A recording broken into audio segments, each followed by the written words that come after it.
Ew. And it appeared that they wore wigs attached to their hats that they were wearing. And she says their eyes were unusually large and distinctively blue, so much so that she felt hypnotized when she looked into their eyes, like she was just stunned. They're she Nordics. did have this. Yeah, she did have this feeling of like being hypnotized by these guys. She said they never blinked once. She was like mesmerized by the fact that they did not blink. And they responded like they could already read her mind. So whenever she was starting to talk, they would immediately sort of answer the question or answer whatever she was saying. So she had this feeling like they were reading her mind as she was talking to these guys.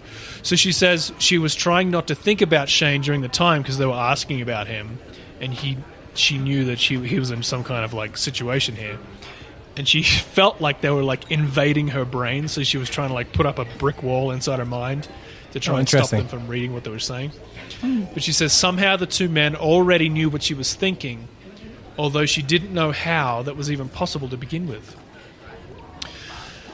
So when Shane hears about this, he's like, fuck, what is going on here? This is crazy. And he doesn't put two and two together. Like, they saw the ships to begin with, but this was 7 months ago. Yeah. Usually when you hear about these Men in Black stories, they're like the next day or a couple days following. Yeah, it's always the next day. But he was with this Bert guy. Mm-hmm. So it wasn't just Shane, it was with Bert.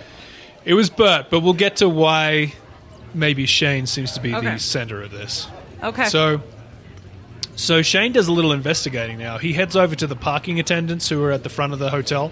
Mm-hmm. And he asks these guys, where did these two men come from? Did they pull up in a car? What's going on? Where did just kind of turned up? And the attendants tell him these two Men in Black guys, they parked across the road at an adjacent hotel in their parking lot. They saw him pull over, and he said they not recognized, but they noticed the car was different because it was just a black, really nondescript car. And it was so nondescript that they couldn't tell what the make and model of this thing was. It was just black. A black car. And they said what was really weird, they tried to look into the windows of this car and they were so blacked out they couldn't see anything. It was just like a black sheet of glass. They couldn't see through it all. So Shane then gets the idea, wait, we have security cameras here. We should be able to see these guys. So he immediately goes to the security room with Bert. And I guess Bert's brother works there as well, and he, I guess, got a copy of the tape of these guys and set it up for Shane. So he goes to the security cameras and he finds the footage from yesterday, scours through, and they find, sure enough, they see these two men, very tall-looking guys, walking through the front doors of the hotel. And you see, like, a guy at the front door, like one of the valet guys, messing with all the keys at the front door. And he seems to do this, like, double take when he sees these two guys because they're just out of place, like, really crazy. Yeah. So they have this footage of these two guys. And I'm going to show you two guys, you, Josh, and Melissa, are about to see the fucking Men in Black. I just sent you a link. And we're going to do this. We're going to do this real time, guys. We're going to have a look at this, the Men in Black footage. So click on that. I just sent it through Skype. You don't have to listen to the sound. It's actually Shane talking about what he saw. They have an interview with him. I'm there now. So check out the footage, and you'll see these two Men in Black, fedoras, full black suits with trench coats, walk through the front door, and they're identical looking. They're really tall. You can see how tall they are compared to the guy at the front. Let's see, where do they come in? They come in at about 40 seconds or so. Oh. Yeah, I'm watching right now. There they are. So here they come in through the door, so it's about, I guess it's more like There they are. What's up with the fucking fedoras? That's like a thing with Men in Black. They're always wearing a stupid fedora. Yeah, so it's like a really odd couple of guys, and you can see they have no facial hair or whatever. They do look like two clones of each other, right? They do. They're identical. They're definitely identical from this. Do they get them on the way out, too? I haven't seen any footage on the way out, and that's not written anywhere where they come out or where they disappear to or whatever, but Oh my god, you'd think if so they came weird. in, they came out as well. Yeah. So they have, like... I mean, it's like... old school security camera footage, so it looks a little off. It's like a little jumpy and stuff. It's not like weird. Yeah, they're like the Blues it's like Brothers. 12 frames a second or something like that. Yeah. So really weird, right? So we have footage, apparently, of men in black walking into a hotel, and they do look odd. They're two very odd-looking guys. That might be real footage of Men in Black. That's crazy. Yeah, it's pretty crazy, I've never right? seen that before. That's a good find. Yeah. I mean, they pretty look insane so stuff. awkward. I mean, they look. Mm-hmm. They don't look normal in that setting at all. Yeah, Like, it's even- like if you watch their hands, they don't seem to swing their arms too much. They just kind of, I don't know. It's just Yeah. an odd sort of gait that they have when they walk in. Yeah, only 2,000 views in this video. You really dug up a nugget there. Yeah. Yeah. I mean, this is from a while ago. This is from, what did I say, 2009? But even if Yeah, you like that. wouldn't, even if you just sent me that video and you never said anything, and Mm-hmm. I just watched it, I'd be like, "Who are those two guys?" I mean, they do not look normal at all. Yeah. Yeah. And you can see how tall they are, too. Yeah. But they're exactly the same height, which is really weird. So they are like twins. They're clones of each other. Weird. Yeah. So anyway, you asked the question, why Shane, right? Why not Bert? Why not anything else? Was it just something that he had to do with the story? It was like, what's happening there? Okay, so not long after these two guys leave the hotel and they were like, freaked out, and everything sort of settled down a little bit. Shane begins to get like really paranoid. Obviously, he feels like he's being watched all the time, and like everywhere he drives, he like continually looks in the rear vision mirror to see if anyone's looking, following him or whatever. He's constantly looking over his shoulder. He just constantly feels like he's in not danger, but he feels like he's being watched all the time, which is pretty crazy. But So- why? But why Shane? well, we'll get to that in a second. So just a follow-up after this. So it's not just these guys turning up at the front door of his workplace, but it's also now paranormal shit begins to happen at his house. Ooh. So it goes into like poltergeist activity begins to happen. Oh, that's weird. So So he gets this call from his wife one day, and she is like hysterical. Like she's crying, she's freaking out.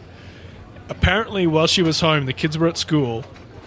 All the electronic toys in the kids' playroom, their toy room, started going off all at once. Started like all the noises started to happen. Everything turned on in the house, and it was this crazy situation where she was like, holy shit, like what the fuck was that? And she walks in there and everything's going off. It's like that classic scene from Close Encounters of the Yeah.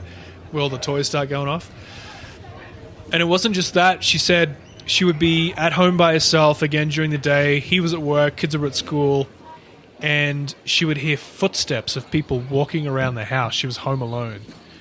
And it felt like someone was like sneaking around her house, and she would like freak out, like look around the place, didn't find anything. There was no one there. Like she'd hear someone in the hallway, she'd immediately look into the hallway, there's no one there. Really sort of crazy paranormal stuff happened. He said there was like further stuff that happened, but they eventually ended up just moving. They had to get out of the house and just move away, apparently. Wow. So anyway, you said before, Melissa, like, why Shane? Why him? Why not Bert? So the API researcher apparently had the same idea. Like, she was like, this is interesting that this seems to be happening to you. Do you remember anything previous to this as a child, maybe, where some sort of weird event, anything like that? So Shane kind of thinks about it, and he's like, yeah, actually, there were numerous occasions, and he kind of pinpoints a couple of things. One of them, he says, him and his friend as kids, they were like teenagers hanging out in the woods in the forest, just, fucking around, throwing stones and stuff.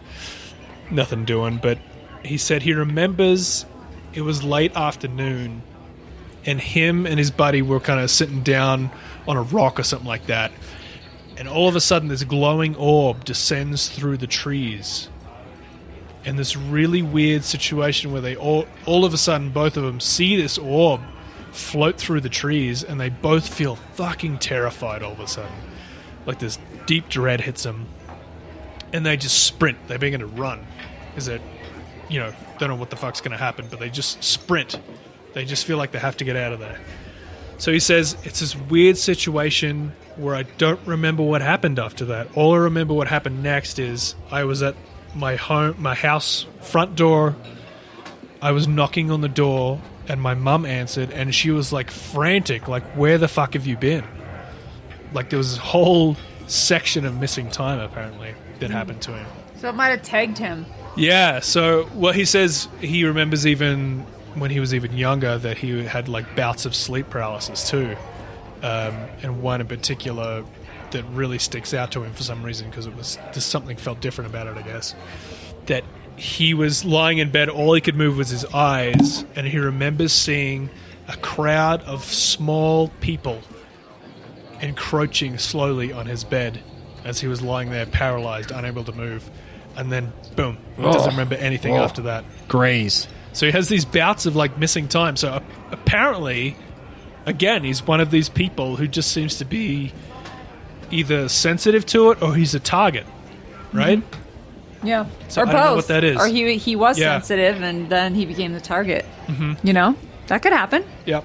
I wonder what his blood type is. Interesting. I know. I wonder what his blood type is. Yeah. So I just think that all of these stories are interesting because you have to wonder, like, why are certain people being picked to experience this experience as a human on this planet? And is it just because they're special, they're in the wrong place at the wrong time? Or is it their blood type? Is there something specific about their DNA that they're being targeted for and being tracked and being monitored? I don't know. Could be real. I think it's both, but it's hedged towards there's a reason why they're after you. You know, you might be circumstantial, but I think it's more the former than the latter. I think there's something going on. There's a rhythm to the madness. There's a rhythm to the madness. We'll have to figure it out another time. All right, everybody, have a good night. And don't get your blood taken or get your blood taken. Find out if it's Rh negative. See what happens. Look up in the sky. See if you get taken. I mean, we'll see. Yeah. Maybe you're lucky. Maybe you're lucky. All right, have a nice week. Goodbye.